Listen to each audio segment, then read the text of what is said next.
지금 SNS 시대인데 또 무한 경쟁의 시대고 굉장히 초스피드한 시대이기 때문에 인간관계에 있어서 위기도 많아졌고 갈등도 그만큼 많아졌어요. 그래서 갈등을 어떻게 해소하느냐가 상당히 중요한데 실제적으로 우리나라에서 청소년들의 사망 원인 제1위가 뭔지 아세요?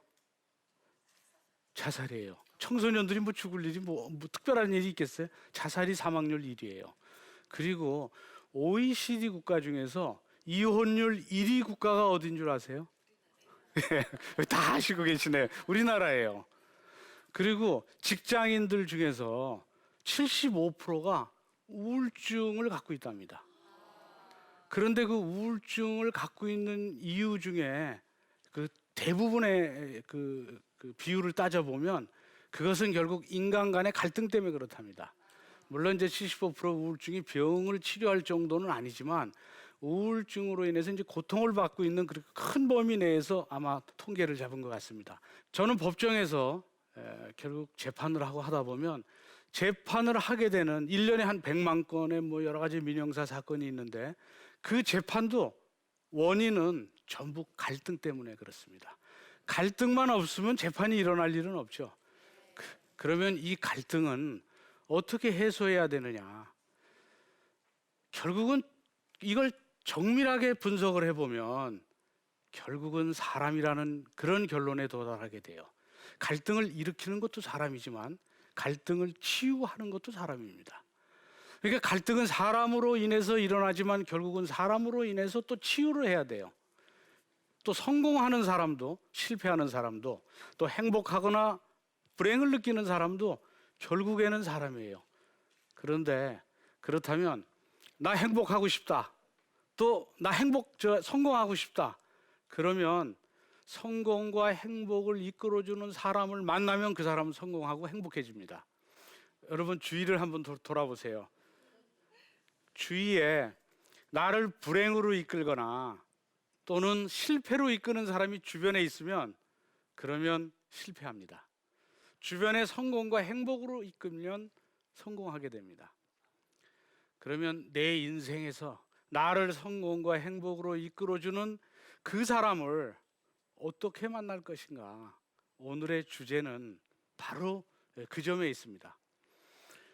그러면 성공으로 이끌어주는 내 인생의 그 사람을 만나기 위해서는 그 사람하고 잘 소통이 돼야 되는데 그 사람과 소통이 되기 위해서는 먼저 내가 나 자신과 소통이 이루어져야만, 내가 나 자신의 주인이 되어야만, 그래야만 비로소 다른 사람과의 소통도 가능해지는 것이죠. 그래서 갈등도 해결할 수도 있는 것이고. 그러면 나 자신과의 소통은 어떻게 하느냐? 여러분 여기 결혼하신 분들도 계시고 또 아직 이제 결혼하기 직전에 있는 분들도 계시는데 결혼할 때 상대방한테 내가 내 반려자한테 내 인생을 맡겨야 되겠다 이런 생각을 한 이유는 그 사람을 믿기 때문에 그래요. 그게 또 내가 누군가를 사랑하는데 그 사람을 내 반려자로 정말 맡고 싶은데 어떻게 하면 되느냐? 진심을 다해서 사랑해주면 내 사람이 돼요. 진심을 보여주면.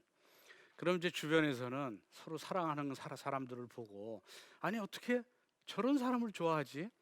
저 눈에 무슨 콩깍지가 꼈나? 그리고 뭐 제 눈에 안경이지?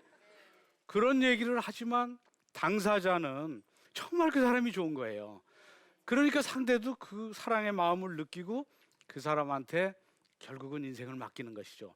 똑같아요. 내가 내 자신의 주인이 되려면 내가 내 자신을 그렇게 사랑해야 돼요. 내가 남을 사랑해서 내 배우자로 만들었듯이 나 자신을 맹목적으로 있는 그대로 사랑해야 돼요. 제일 중요한 건 있는 그대로 사랑해야지 난 좀 못생겼어 뭐 이러면 안 돼요. 그리고 난 너무 가난해. 그리고 난 키가 작아. 쟤는 키가 큰데 늘씬하고 8등신인데 나는 뭐야 이거 초등학생처럼 4등신이야 뭐 그렇게 얘기하면 자기 자신을 맹목적으로 사랑할 수가 없어요. 자기 자신을 있는 그대로 사랑해야 돼. 아주 맹목적으로 있는 그대로. 내가 빽이 없다. 내가 가난하다. 내가 못생겼다. 회사에 나가면 회사 사람들은 전부 나를 왕따 시키는 것 같다. 그래도 있는 그대로 자기를 사랑해야 돼요. 그렇게 자기를 있는 그대로 사랑하다 보면 결국 자기가 자기 자신의 주인이 될 수 있어요. 이걸 심리학에서 자기 수용이라고 합니다. 자기 자신을 그대로 수용하라는 것이죠. 여러분들이 잘 아는 사람 중에 헬렌 켈러 아시죠? 헬렌 켈러. 그분은 삼중고예요. 눈도 안 보이고 말도 할 수 없고 들을 수도 없어요. 삼중고. 그러니까 뭐 비가 온다 하면 비라는 걸 알 수가 없어요. 그러면 비가 온다는 걸 가르쳐 주기 위해서는 밖에 비를 손으로 이렇게 맞게 하고 그걸 점잘 가르쳐서 가르쳐 주고, 비라는 걸 하나 가르쳐 주기 위해서는 엄청나게 많은 노력이 필요해요. 이 삼중고에 있는 사람이 너무 고통스럽고 정말 좌절하면 평생을 고통스럽게 살다 갈 거예요. 근데 이분은 자기 수용을 한 거예요. 자기의 삼중고를 있는 그대로 인정을 하고 자기 자신을 진심으로 사랑한 거예요. 자기 자신을 너무나 사랑하고 있는 그대로 사랑하다 보니까 그분이 정상인도 들어가기 힘든 미국의 하버드 대학에 들어갔어요. 하버드 대학만 나왔나? 여러분 헬렌 켈러 아시죠? 세계적인 위인의 반열에 올라갔어요. 그런데 여기 있는 분들 중에서 안 보이는 분 계세요? 자, 없죠. 또 말 못하시는 분, 들리지 않는 분. 여러분들은 삼중고 중에 단 하나의 그 고통도 없는 분들인데 왜 자기 수용이 안 되겠어요? 자기 수용을 얼마든지 할 수 있죠, 실제적으로. 그래서 자기 자신을 있는 그대로 맹목적으로 사랑하면 자기가 자기 자신의 주인이 될 수 있어요. 그리고 자기가 자기 자신의 주인이 되면 그때 비로소 다른 사람과 관계에 있어서 소통이 가능해져요. 그래서 이 자기 수용을 한 후에 다른 사람과의 관계에 있어서 중요한 것은 다른 사람의 마음을 읽어야 돼요. 다른 사람의 마음을 읽는다는 건 정말 너무 힘들죠. 고부 갈등이 있을 때 시어머니의 마음을 읽으면 되는데 시어머니의 마음을 읽기가 힘들죠. 아주 마음이 다르고, 실제적으로 저도 어렸을 때 저 할머님 계셨는데, 제가 아주 어렸을 때인데 할머님이 막 그 우리 어머님한테 막 그 정말 누명을 씌우고 그런 걸 했어요. 그래서 제 어린 나이에 할머니 그게 아닌데 왜 그러냐고 어머니한테 막 제가 이제 따졌죠. 그랬더니 할머니는 그래, 원래 시어머니는 그렇게 하는 거야. 그러니까 할머니는 다 아시면서 며느리 태도 보시는 것 같아요. 누명을 쓰면서도 이거를 어른을 공경하고 다 이렇게 받아들이는지 사실은 모르면서 하는 게 아닌데, 그러니까 실제적으로 본인이 이 자기 수용을 진짜 있는 그대로 다 그걸 사랑하면 자기가 자기의 주인이 될 수 있고, 자기의 주인이 되면 상대방의 마음은 읽을 수 없어도 상대가 원하는 게 뭔지는 알 수 있어요. 그러니까 상대가 원하는 게 뭔지를 알면 그거를 주려고 노력하면, 그러면 결국은 그 사람이 내 사람이 될 수 있어요. 근데 제가 그 자기 자신을 있는 그대로 사랑할 때는 단점도 사랑해야 돼요. 자기가 갖고 있는 단점도. 여러분 마릴린 monroe 아시죠? 마릴린 monroe한테 치명적 약점은 뭐냐면, 여자 여배우로서 똥배가 나왔어요.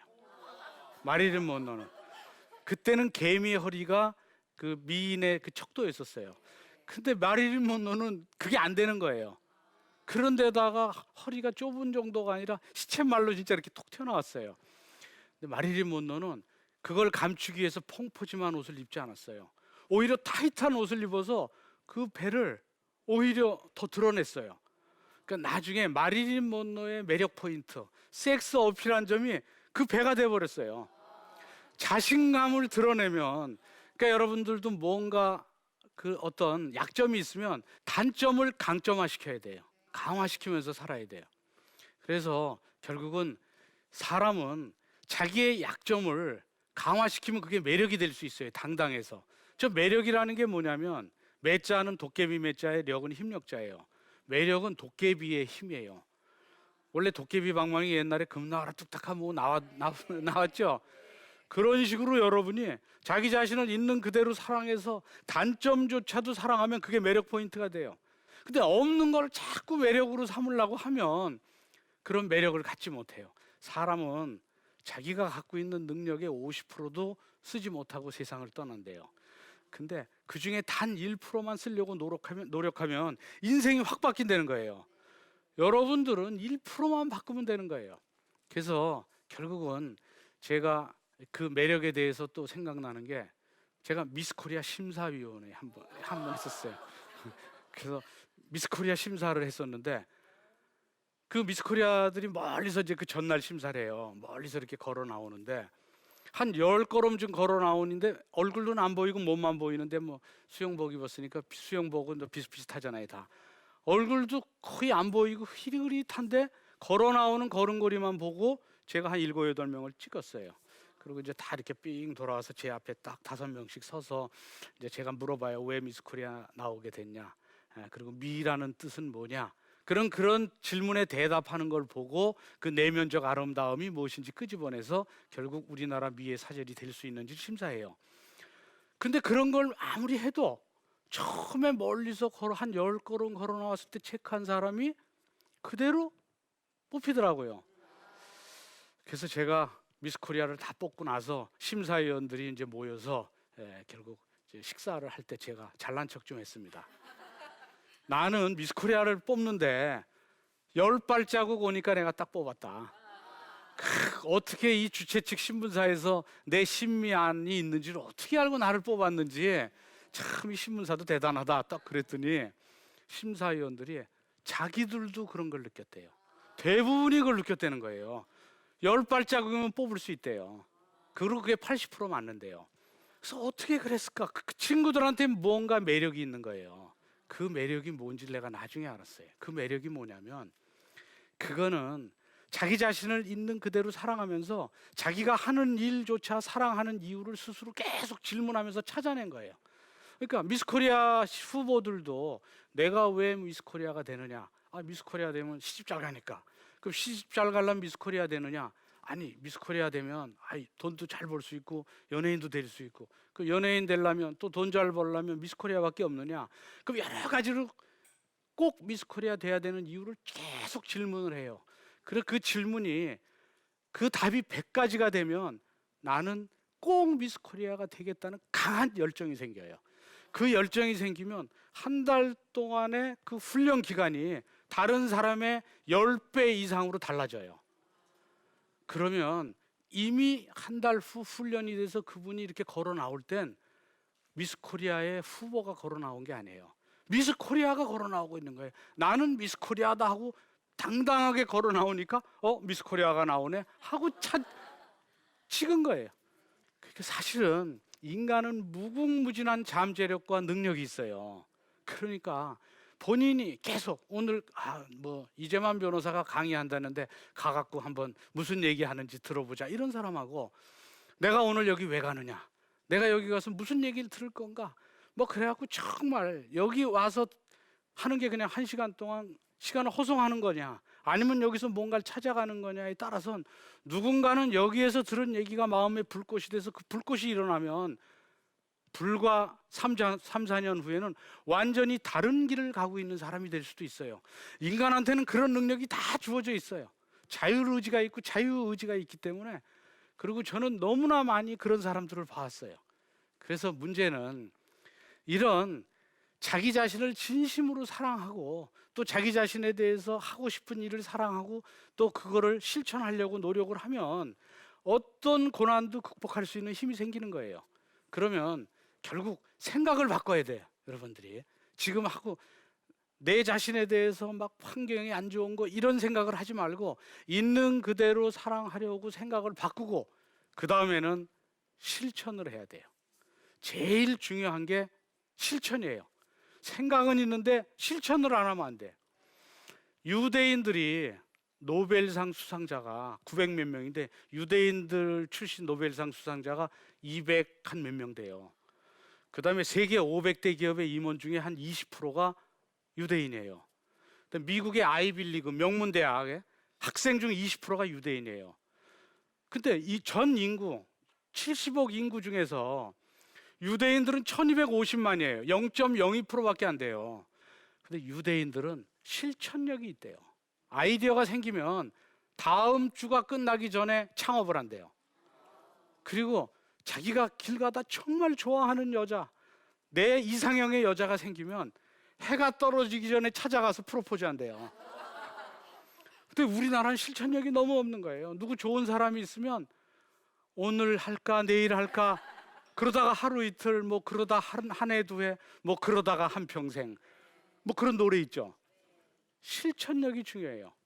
제가 이 실천력에 대해서는 실천하기 힘들다.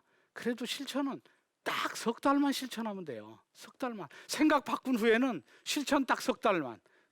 제가 기독교 신앙을 갖고 있지 않았고 제 아내도 그때는 이제 다른 종교라 서로 우린 결혼했어요. 근데 어느 날 아내가 개종을 한 거예요. 그래서 새벽에 새벽 기도를 가요. 근데 시어머니한테 알면 혼날 텐데 저희 어머님이 알고 있으면서도 그냥 놔뒀다 그러더라고요. 나중에. 근데 어느 날 겨울날 새벽 기도를 가는데 너무 춥고 그러니까 차로 자기를 데려다 달라는 거예요. 근데 교회만 갔다 오면 너무 편해지니까 알았다고 그러고 제가 1년을 기사했어요. 새벽 기도 이제 새벽에 가서 데려다 주고 안에 들어갔다 나오면 아주 편안한 모습으로 나오니까 그게 좋아서. 그러더니 12월 31일 날 그런 얘기를 하는 거예요. 오늘은 음악회니까 들어가재요, 그 안에. 그래서 들어갔더니 송구영신 예배라 막 뭐 음악회도 하고, 그 다음 날은 한 번 들어갔으니까 같이 주일 예배를 다니재요. 그래서 이제 주일 예배 이제 한 번 들어갔으니까 이제 다녔더니 한 몇 달 됐더니 오늘은 양복을 입고 가라고 그러더라고요. 그래서 또 양복을 입고 또 앉았어요. 그랬더니 갑자기 담임 목사님이 오늘 새신자 등록하는데 이제만 시간 좀 왔다 갔다 하고 일어나라고. 저는 얼떨결에 뭐 새신자 등록 한 적도 없는데 그랬더니 집사람이 툭 치고 일어나서 빨리 인사하라고 그래서 얼떨결에 일어나서 인사했더니 전 교인이 박수로 환영을 해줬어요. 그래서 제가 등록 교인이 됐죠. 그렇게 해서 이제 좀 다녔더니 어느 날 이제 또 뭐 전 뭐 잘 다니지도 않고 그러니까 안 나갔어요. 그랬더니 이상한 거예요. 그 일주일이 너무 힘든 거예요. 이 교회 주일 성수는 죄인들의 목욕탕이라 일주일 동안에 그 때를 씻고 와야 되는데 이 몸의 때뿐만 아니라 마음의 때를 안 씻어서 그런지 일주일이 너무. 그래서 습관이 중요해요. 그러니까 석 달만 힘들어도 하면 습관이 되고 습관이 되면 계속 간단 말이에요. 그러니까 여러분 자기를 있는 그대로 사랑하고 그리고 석 달만 습관을 만들면 그러면 결국은 또 인생이 바뀌게 돼요. 일단 이렇게 습관이 된 후에는 본인이 자기와의 소통이 이루어지고 자기가 자기의 주인이 되고 그래서 습관이 이제 다 이루어지면 다른 사람과의 소통이 이제 중요한 거예요. 다른 사람과의 소통은 다른 사람의 마음을 읽지 못하지만 다른 사람이 원하는 게 뭔지를 알고 그 원하는 걸 주기 위해서 최선을 다해서 주려고 노력하는 그 모습을 보이면 그러면 상대의 마음을 얻을 수가 있어요. 여러분 예수 그리스도가 이 인류를 구원하기 위해서 보혈을 흘렸잖아요. 생명까지 내놓으셨어요. 그렇기 때문에 지금 인류가 대대로 예수님을 존경하고 믿고 신앙으로 믿고 있잖아요. 근데 여러분들이 상대한테 주려는 거는 생명은 아니잖아요. 그 지갑에 있는 돈이거나 시간이거나 정열이거나 이런 것들이잖아요. 근데 어떤 사람은 그래요. 줘도 받기만 하고 저 사람 줄 필요 없는 사람이다. 그런 사람도 계속 주어서 모든 사람이 인간 같지 않다고 하는 사람이 내 편이 되면 정말 이 사람 더 큰 사람이 되는 거예요. 그러니까 상대가 원하는 게 뭔지를 주는 거예요. 그래서 예를 들어서 진심 리더십. 이 리더십이라는 건 뭐냐면 두 사람도 같이 가게 되면 그 중에 한 사람 리더잖아요. 리더십이라는 것은 공동의 목표를 달성하기 위해서 인적 물적 자원을 정말 최대한으로 능력을 발휘해서 결국 발휘할 수 있도록 그 설득하는 설득력이에요. 그러면 리더십이 있는 사람은 이 회사의 과원이라면 과원을 설득해서 과원으로 하여금 그 목표를 달성하게 하는 설득력이 있어야 돼요. 국가의 리더십은 국민들을 설득해서 국가의 목표를 달성시키는 리더십이 있어야 되는 것이죠. 근데 예를 들어서 한 과원이 있는데 자기가 무슨 기한을 잘 해가지고 그 기한을 그대로 해서 정말 회사에 큰 성과를 이룩하게 했어요. 근데 기한을 하면 과장이 사인하잖아요. 근데 그 성과물을 과장이 가져가 버렸어요. 그러면 이제 과원이 야 이게 뭐냐 내가 했는데 과장이 진급하고 사실은 다 내 거다고 사장한테 물어보고 뭐 딴 사람한테 얘기할 수 있잖아요. 이 과원은 얘기를 안 해요. 과장님이 다 하신 거 과장님한테 아이디어를 얻었다는 둥 뭐 이러면서 다 과장한테 돌려요. 그러면 이 과원이 또 다른 아이템을 가지고 뭘 하겠다. 과장한테 얘기하면 과장이 과원한테 다 지원을 해요. 그러면 이 과의 리더는 과원이에요. 과원이 물적, 인적 자원을 다 받아 쓸 수 있어요. 물론 과장이 지시하지만 과장을 지시하게 한 것이죠. 그리고 과장이 부장되면 이 과원 데려가요, 진급시켜서. 그러면 리더십은 과원이에요. 자기가 상대한테 줬기 때문에 상대한테 마음을 얻어서 자기가 상대에 대한 설득력이 생기는 거예요. 그래서 사실은 상대를 경쟁자로 생각하는 게 아니라 동반자로 생각해야 돼요. 제가 끝으로 속담 얘기를 하면서 이 강연을 마치려고 하는데, 이 아프리카에 이런 속담이 있어요. 빨리 가려면 혼자 가고 멀리 가려면 함께 가라. 근데 우리나라 속담에도 비슷한 게 있어요. 빨리 가려면 뛰어가고 멀리 가려면 걸어가라. 이 두 개를 제가 합해봤어요. 이건 제가 하는 얘기예요. 빨리 가려면 혼자 뛰어가면 돼요. 근데 멀리 가려면 함께 걸어가야 돼요. 근데 지금 100세 시대이기 때문에 혼자 뛰어가면 심리도 못 가서 발병 나요. 함께 걸어가면 아까 과원과 과장처럼 아주 멀리 갈 수 있어요. 지금은 100세 시대예요. 100세 시대. 함께 걸어가야 돼요. 함께 걸어가기 위해선 진심 리더십을 가져야 돼요. 100세 시대에 꼭 필요한 진심의 힘에 대한 얘기였습니다. 예, 감사합니다.